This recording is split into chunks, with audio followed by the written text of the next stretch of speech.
Estamos viendo TV Perú Mundo.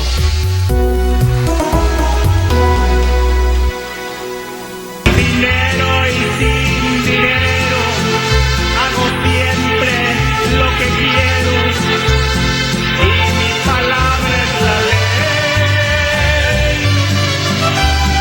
No tengo trono ni reina, ni nadie que me comprenda, pero sigo siendo el rey.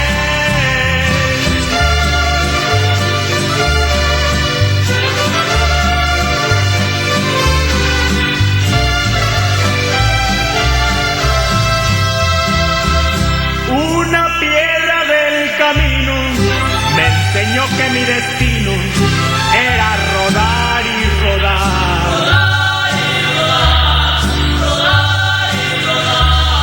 Después me dijo un arriero que no hay que llegar primero. Muy bien, y la prensa internacional ha difundido los videos del momento exacto en el que el narcotraficante, el Chapo Guzmán, se escapa de prisión. Veamos. Las autoridades mexicanas continúan revelando detalles del espectacular escape del Chapo Guzmán, a quien le habría tomado apenas 2 minutos abandonar la celda número 20 del Centro Federal de Readaptación Social Altiplano 1 en Almoloya de Juárez. En conferencia de prensa, el titular de la Comisión Nacional de Seguridad, Monte Alejandro Rubido, mostró las imágenes captadas por una cámara de videovigilancia instalada en el interior de la celda. En ella se ve al Chapo caminar de un extremo a otro, sentarse en la cama, cambiarse de zapatos y después ponerse de pie para dirigirse hacia el llamado punto ciego, que para las autoridades se ubicaba bajo la ducha. Solo 2 minutos le bastaron al Chapo para escabullirse por el orificio de 50 centímetros por 50 centímetros que se encontraba en su celda y que conducía hasta la caverna de 1,70 centímetros de alto y 80 centímetros de ancho. En este pasaje aún se hallan 2 motocicletas sobre 2 rieles que habrían sido usados por los obreros que trabajaron en la construcción de este sofisticado túnel de 1.500 kilómetros de largo, con electricidad y oxígeno, y que desembocaba en este sótano de una casa en construcción de una colonia cercana a Santa Juanita, donde se hallaron herramientas para esta clase de trabajos. Para el periodista y autor del libro El Chapo, Entrega y Traición, José Reveles, este criminal estaba familiarizado con la construcción de pasadizos secretos, una afirmación que se detalla en el capítulo Un Chapo con vocación de topo. El Chapo tiene antecedentes. Él construyó por lo menos 62 narcotúneles entre México y Estados Unidos, tanto desde Tijuana como desde Ensenada, Tecate, Mexicali, Nogales, Sonora, Nogales, Arizona. Toda esa zona él hizo narcotúneles. Entonces tiene la experiencia y tiene los técnicos para hacerlo.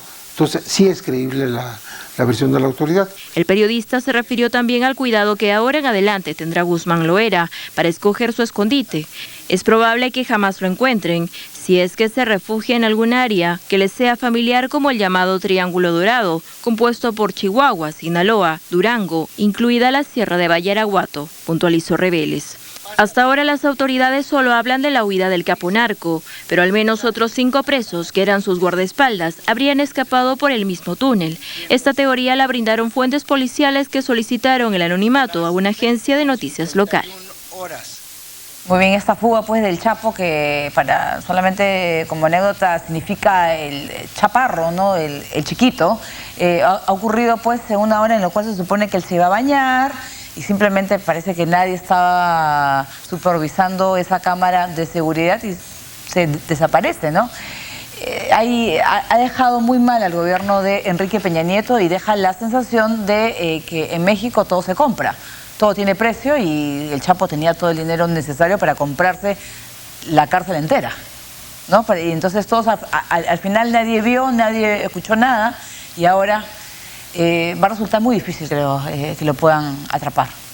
Sí, pues el propio Peña Nieto, cuando fue capturado el año pasado por segunda vez el Chapo, dijo que ya no se volvería a escapar, que si se escapaba una segunda vez ya sería pues imperdonable, ¿no? Ay, pobre. Y bueno, ya ha pasado, ¿no? Ajá.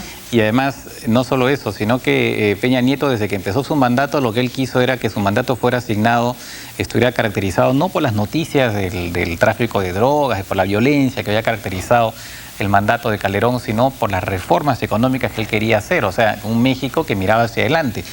Y todo le ha salido mal. Bueno, al comienzo hizo sus reformas, pero los problemas empezaron, llegó el tema de los estudiantes, o sea, otra vez el tema digamos, de la violencia, del narcotráfico, otra vez se ponía en primera plana, digamos, que afectaba a su gestión.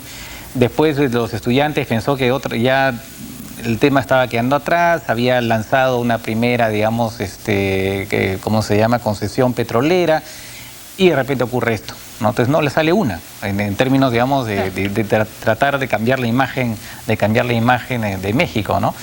Y claro, efectivamente, para el gobierno mexicano esto es una catástrofe, ha quedado mal a nivel nacional, mal a nivel internacional. Por supuesto. ¿No? Y la población en México pues se burla también, y ya recurre pues a las burlas, ¿no? Dicen que deberían contratar más bien al Chapo para construir un metro de no sé qué, una de las ciudades, túnel, más rápido. Ha demostrado que es mucho más efectivo que algunas empresas contratadas para ese efecto, ¿no? Claro, es que todavía le faltan 3 años, creo, a Enrique Peña Nieto para concluir su mandato. Está en la mitad de su mandato, y él no ha enfrentado en realidad el tema de la corrupción directamente. Es quizás una corrupción que él no ha querido reconocer a nivel interno y obviamente a nivel internacional, y que tampoco colaboró el gobierno mexicano con el pedido de extradición hecho de Estados Unidos, porque querían llevarlo al Chapo Guzmán para que esté en una cárcel estadounidense.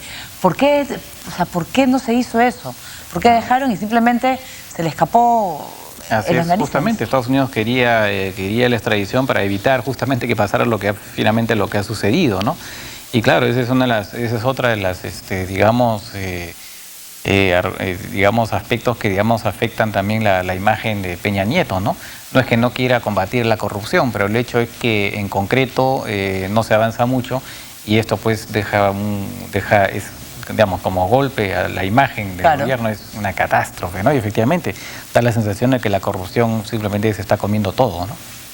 Pues vamos a dejar México y nos vamos a Venezuela. La Contraloría General ha inhabilitado a la candidata de oposición María Corina Machado para la Asamblea Nacional, aunque ella dice que igual se presentará al proceso electoral. Diputada María Corina Machado ha sido inhabilitada de ocupar cualquier cargo público para los próximos 12 meses por la Contraloría General de la República. Así lo dio a conocer la misma líder de oposición a través de su cuenta en Twitter. Con esta notificación se impide a Machado postular a las elecciones parlamentarias de diciembre próximo por la lista de la coalición Mesa de Unidad Democrática, compuesta por partidos de izquierda, conservadores moderados y tradicionales. Aún así, la dirigente de Vente Venezuela expresó que presentará su candidatura a los comicios. Hoy le digo al señor, y le repito al señor Contralor, ilegítimo, que no tiene potestad para inhabilitarme.